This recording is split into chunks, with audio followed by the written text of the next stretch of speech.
Assalamualaikum, hi everyone, welcome back to my channel sylheti UK vlogger. Hopefully আপনারা সবাই যে যেখানে আছেন মহান আল্লাহর অশেষ রহমতে সুস্থ আছেন, ভালো আছেন। আমরাও আলহামদুলিল্লাহ ভালো আছি। সকাল সকাল শুরু করে ফেললাম আমার আজকের ব্লগটি। সকালে ঘুম থেকে উঠে প্রতিদিনের মতো ব্রেকফাস্টটা সেরে ওদেরকে নিয়ে একটু সময় দেই বা ওদেরকে নিয়ে একটু বসি। আলিশার স্কুল থেকে ওর রং পেন্সিল তারপর যাবতীয় যা যা লাগে ওর স্কুল থেকে ওর বাসায় পাঠিয়ে দিয়েছে ওরা। তো আমরা যখন দেশে ছিলাম এসে দেখি আলিশার সব জিনিসগুলা। প্রতিদিন ব্রেকফাস্ট করার পর ওদেরকে নিয়ে একটু সময় বসি। তো এই যে ইয়েলো কালার ফ্লাওয়ারটা দেখছেন, এই ফ্লাওয়ারটা আমার মেয়ে আমাকে দিয়েছে। আমার কাছে খুবই ভালো লাগতেছে, খুবই স্পেশাল। আমার কাছে মনে হচ্ছে ওই ফুলগুলা সাধারণত গার্ডেনের আশেপাশে বা ঘাসের মধ্যেই ফুটে, কিন্তু ও যে দিয়েছে সেজন্য আমার কাছে খুবই স্পেশাল। তাছাড়া ফুল আমার খুবই ভালো লাগে। আর এখন যে লম্বা লাইনটা দেখতেছেন সেটা হচ্ছে আমাদের বর্তমান ইউকের সিচুয়েশন। এখন কেউ যদি সুপার মার্কেটে অথবা কোনো অফিস আদালতে যান, এইভাবে লম্বা লাইন ক্রস করে তারপর ভিতরে যেতে হয়। আলিশার আব্বু গিয়েছিলেন, তাই উনি ওই ক্লিপসটা রেকর্ড করে আনছিলেন। আপনাদের সাথে আমি সেটা শেয়ার করলাম। তো যাই হোক, এখন আমার দুপুরের জন্য যা যা রান্না করব সেগুলা রাত্রে বের করে রেখে দিয়েছিলাম। এখন সেগুলাকে ধুয়ে তারপর যে পানি জড়ানোর জন্য দুইটা ক্যালেন্ডারের মধ্যে আমি সবগুলা মাংস তারপর আস্তে আস্তে যা যা আমার প্রয়োজনীয় আমার রান্না করতে লাগবে সেগুলা ধুয়ে কেটে সব কিছু রেডি করে রেখে দিয়েছিলাম। এখন আমি রান্না বসাবো। আজকে আমি বিরিয়ানি রান্না করব। আর বিরিয়ানি রান্নাটা খুবই সহজ প্রসেসে, কোনো ঝামেলা ছাড়াই ঝটপট আমি যেভাবে রান্না করি সেটাই আপনাদের সাথে শেয়ার করব। আমার এখন দেখতে পাচ্ছেন একটা প্যানের মধ্যে মাংস ঢেলেছি। আমি এখানে গরু মাংস নিয়েছি প্রায় আধা কেজির মতো। আর এখন পরিমাণ মতো পেঁয়াজ, তারপর রসুন বাটা, আদা বাটা, গোটা মশলা, 1 চিল্লা পরিমাণ লেবুর রস, সাথে 4-5টা কিশমিশ এবং দারুচিনি, এলাচি যা যা লাগে গোটা মশলা সব কিছু দিয়ে, এবং সাথে এখন গুঁড়া মশলা অ্যাড করতেছি। 1 চামচ বিরিয়ানি মশলা, 1 চামচ জিরে গুঁড়া, 1 চামচ ধনে গুঁড়া, সাথে 1 চামচ মিক্স মশলা দেব, আর কিছুই না। তারপর আমি সবগুলা মশলাকে ভালোভাবে মাখিয়ে সাথে তেল অ্যাড করে চুলায় বসিয়ে দেব। সাধারণত আমি যেই কাজটি করি এইভাবে খুব কম টাইম আমি রান্নাটা করি। দেখা যায় সচরাচর যখন আমার হাতে সময় থাকে না তখন আমি এইভাবে রান্নাটা করি। তো আমি এর সাথে ইয়োগারও ইউজ করতে পারতাম, যেহেতু আমার বাসায় ছিল না তাই ইউজ করিনি। আপনারা যদি চান বা ট্র্যাডিশনাল ফ্লেভার চান তাহলে অবশ্যই ইয়োগারটা অ্যাড করবেন।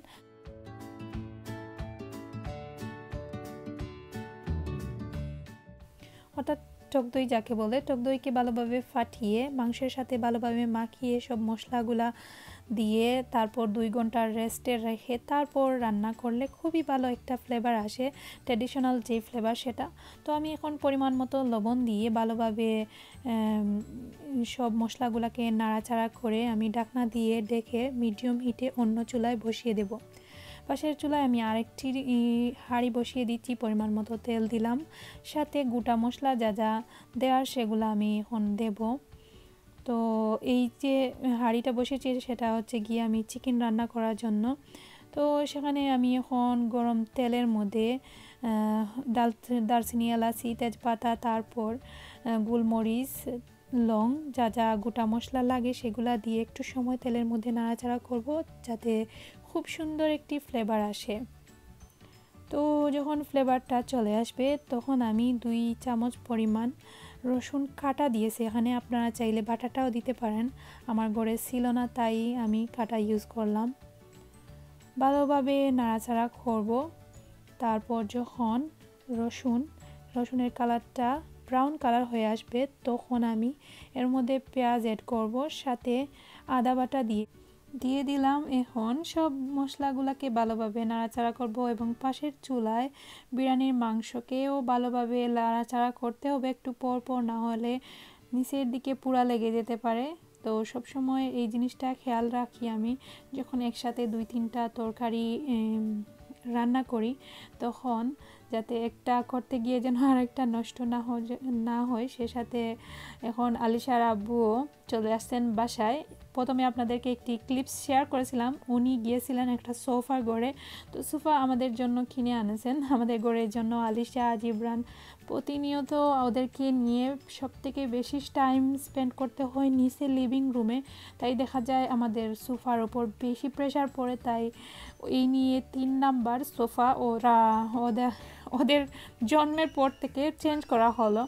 তো আজ আবার নতুন আরেকটি সোফা নিয়ে আসছেন, তো সেটাই তো আমিও একটু এক্সাইটেড হয়ে গিয়েছিলাম। তাই উনি আসার পর ওই যে সব কিছু সেটিং করতে করতে এদিকে একটু নিচের দিকে পুরা লেগে যাচ্ছিল প্রায়, বাট সম্পূর্ণ হয়নি, হালকা ব্রাউন কালার হতেই চলে আসছি। এখন পরিমাণ মতো লবণ দিয়ে এবং সব গুঁড়া মশলা অ্যাড করে দেব আমি এখানে। পরিমাণ মতো হলুদ, তারপর 1 চামচ মরিচ, 1 চামচ ধনে গুঁড়া, 1 চামচ জিরে গুঁড়া, আধা চামচ হচ্ছে গরম মশলা। আর সবথেকে স্পেশাল যে মশলাটা সেটা হচ্ছে গিয়ে মাদ্রাজ সাম্বার মশলা। এই মশলাটা খুবই ভালো, আমার কাছে খুব ভালো লাগছে। আপনারা চাইলে যে কোনো গ্রোসারি শপে সেই মশলাটা পেতে পারেন। আর আমি খুব শীঘ্রই এই মাদ্রাজের আরও কয়েকটি রেসিপি নিয়ে আসছি, খুবই ভালো লাগে। আমি আগে নিজে ট্রাই করে তারপর আপনাদের সাথে শেয়ার করব ভাবছিলাম, তাই আর কি। তো এখন আমি সেই মাদ্রাজ এর 1 চামচ আমি দিলাম, 1 চামচ পরিমাণ হবে, আন্দাজ করে দেইনি আমি, শুধু এইভাবে পকেট থেকে ঢেলে দিয়েছি, মনে হয় 1 চামচের মতো হবে। তো দিয়ে তারপর আমি ভালোভাবে নাড়াচাড়া করে সাথে আমি এখন একটু পানি দিয়ে নাড়াচাড়া করব যাতে মশলাটা পুরা না লেগে যায়। তো এখন আমি নাড়াচাড়া করতেছি এবং নাড়াচাড়া করে আমি মশলাটাকে ভালোভাবে কষিয়ে তারপর আমি এখানে চিকেন অ্যাড করব।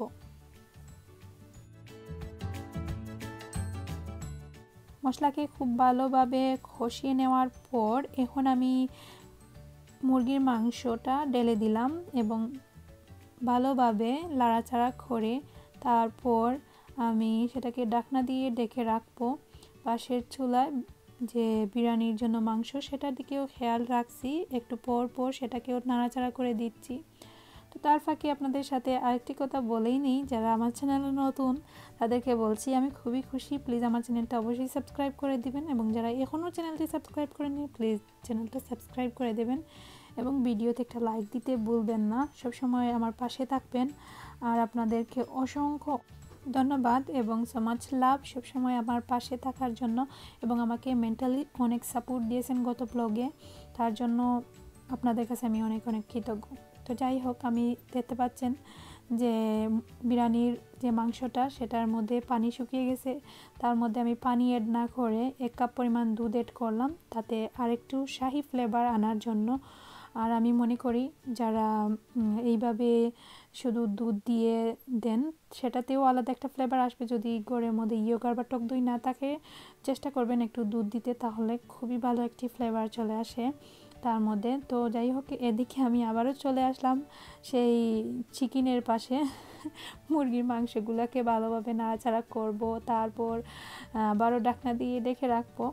আর হ্যাঁ, প্রথম তো যেই ব্লগটা আমি আপলোড দিয়েছিলাম শুদ্ধ বাংলায়, আমার মুখের মধ্যে অনেকবার কথা বলতে গিয়ে কথাগুলো আটকে গিয়েছে, সেই আজকের ব্লগেও। তো আপনাদের সাথে শেয়ার করে আসলে খুবই ভালো লাগতেছে। সত্যি কোনো মানুষই জন্মগতভাবে কোনো কিছু শিখে আসে না, আস্তে আস্তে সব কিছু শিখে নে। তো আমারও হয়ে যাবে খুব শীঘ্রই ইনশাআল্লাহ, আমি প্র্যাকটিস করতেই আসি। যাই হোক, দেখা যাক কী হয় এবং আজকেও কমেন্টস করে জানাবেন কেমন হলো আমার শুদ্ধ বাংলায় কথা বলা। আপনাদের কথা শুনতে বা আপনাদের কাছ থেকে ফিডব্যাক পেতে আমার খুবই ভালো লাগে। এই তো আমার সোফাটা দেখতে পাচ্ছেন আমাদের, তো উনি আর আমি মিলে ফাঁকে ফাঁকে এসে সোফাটা সেটিং করছিলাম। এখন আমার মুরগির মাংসটা খসিয়ে যাওয়ার পর এর সাথে আমি আলু অ্যাড করে দিলাম, দিয়ে ভালোভাবে সেটাকেও নাড়াচাড়া করে আবার আমি ঢাকনা দিয়ে ডেকে দেব, যাতে আলুটার ভিতরে সব মশলাগুলো চলে যায়। আর কি বলবো, সত্যি অসম্ভব মজা হয়েছিল সেই দিনের আলু দিয়ে চিকেনের তরকারিটা, আর সাথে বিরিয়ানি দিয়ে খেতে আরও বেশি মজা হয়েছিল। তো একদিকে আমি আবারও বিরিয়ানির যে মাংসটা আছে সেটাকে ভালোভাবে নাড়াচাড়া করে দিচ্ছি। এইভাবে আমি সবসময়, যারা আমার রেগুলার ভিউয়ার্স তারা দেখেন যে আমি একসাথে 2টা তরকারি রান্না করি বা 3টাও হয় কোনো কোনো সময়। তো এটা হচ্ছে গিয়ে আমার কি বলবো অভ্যেস। আর সেটাকে আমি খুব খারাপ অভ্যেস বলবো না, কারণ আমি মনে করি আমার জন্য সেই অভ্যাসটা খুবই ভালো। কারণ আমাদের মতো ব্যস্ত মায়েরা যারা একসাথে 2টা 3টা তরকারি একটি একটি করে যদি বসাই, তাহলে সারা দিনই লেগে যাবে, শুধু রান্নাঘরেই কেটে যাবে, বা বাচ্চাদের নিয়ে এসব করা যায় না, সত্যি জানি। বাট আমি সবসময় আপনাদের সাথে একসাথে 2টা 3টা রেসিপিটা শেয়ার করে ফেলি। আমি জানি হয়তো বা অনেকের কষ্টসাধ্য হয়, বাট তাও জানি যে আমরা সবাই সব কিছু, আপনারা সবাই জানেন আমি কাউকে কোনো কিছু শেখাই না, আমার জাস্ট আইডিয়াগুলো শেয়ার করি, বা আমি যেই রকম আমি যা করি সেগুলোই আপনাদের সাথে শেয়ার করি। তো ইতিমধ্যে আমার বিরিয়ানি রান্নাটা হয়ে গেছে, আর অসম্ভব মজাদার হয়েছিল বিরিয়ানিটা। আর হ্যাঁ, আমি হয়তো বা যারা রেগুলার সবাই আমাকে এই প্রশ্ন করবেন আপু এই নিয়ে, হয়তো বা অনেক দিনই বিরিয়ানির রেসিপিটা দিয়েছি, তার কারণ আমার ঘরের মধ্যে বিরিয়ানি লাভার আছেন, যিনি হচ্ছেন আলিশার আব্বু। তো আমি প্রথমে যখন মাংস বের করি ফ্রিজ থেকে, তখন আমি প্ল্যান করে বের করেছিলাম যে গরু মাংসকে বুনা করব। আর তারপর উনি বললেন যে না, উনি বিরিয়ানি খাবেন, তাই ঝটপট আর কি আপনাদের সাথে সেইভাবেই শেয়ার করে ফেললাম। নাহলে হয়তো এর আগে থেকেই প্রসেসগুলো আমি করে রাখতাম, যেগুলো সচরাচর আমি করি বিরিয়ানি যখন তৈরি করি। তো যাই হোক, এখন আমরা খাওয়া দাওয়া করবো, সেই সাথে খুব ঝটপট কেন আমি করলাম সেটা হচ্ছে, যখন আমি বিরিয়ানির প্রায় অর্ধেক পর্যায়ে চলে আসলাম রান্না করতে, তখন আমার চাচা এসেছেন। আমি ওনাকে জোর করে ধরে রেখেছি যে না, তুমি আজ বসবা আমাদের সাথে, খেয়ে দিয়ে তারপর বাসায় যাবে। তো উনি রাজি হচ্ছিলেন না, খুব জোর করে তারপর ওনাকে রাজি করেছি। তার সাথে এইভাবে খুব চটপট করে আমরা দুজন মিলেই সেটা করেছিলাম। তো যাই হোক, খাওয়া দাওয়া করার পর আমাদের বাসায় চলে আসলো সেই পার্সেলটা। আমি 2 দিন আগে না, মেবি আগের দিন যখন সোফাটা কিনি তখনই আমরা অর্ডার দিয়েছিলাম, একদিনের ভিতরই পার্সেলটা চলে আসছে বাসায়। তাই আজকে আপনাদের সাথে সেটাও শেয়ার করব যে আমাদের সোফার খাবারটা দেখতে কীরকম বা কেমন হয়েছে সেটাই। তো এইটা হচ্ছে আমি অ্যামাজন থেকে আনিয়েছি। তো এই কালারটা আমার খুবই ভালো লাগে, সত্যি আমাদের উডের কালারটা সেম এই কালার, তাই আমাদের ঘর লিভিং রুমটা খুবই ছোটো। আমার কাছে মনে হয়েছে এই কালারটা দিয়ে যদি আমি সোফার কভারটা দিই, তাহলে আমার ঘরটি দেখতে আমাদের ঘর অনেকটাই বড় লাগবে। তাই আর কি এই কালারটাই সিলেক্ট করলাম। আর সাথে যখন আলিশা জিবরান সবসময় এখানে থাকে, ওরা সবসময় সোফায় বসে সব সময় এই জিনিসটা বেশি ইউজ হয়, যেহেতু একটু কালারটা ডার্ক গোল্ডেনের মধ্যে দেখতে খুব অসম্ভব সুন্দর, প্লাস আমাদের উডের সাথে ম্যাচিং হওয়ার কারণে ঘরের সাইজটা তেমন একটি ছোটো মনে হচ্ছে না। আর আমার খুবই পছন্দের কালার, তাই এই কালারটাই অর্ডার করলাম। এই তো আমরা শেষ রেডি করে ফেলেছি, অর্থাৎ সোফার মধ্যে খাবারটা ফিটিং করে তারপর আপনাদের সাথে শেয়ার করতেছি। খুবই সুন্দর, সত্যি অসম্ভব ভালো লেগেছিল যখন আমি এই খাবারটা অর্ডার দিই। তো যাই হোক, আপনাদের সাথে শেয়ার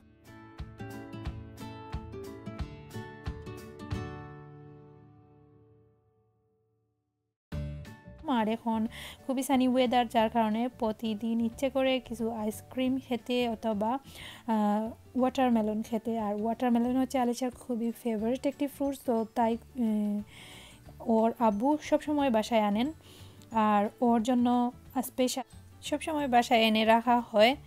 আর স্পেশালি যখন গরমের মধ্যে এই ফ্রুটসটা খেতে খুবই ভালো লাগে সবারই।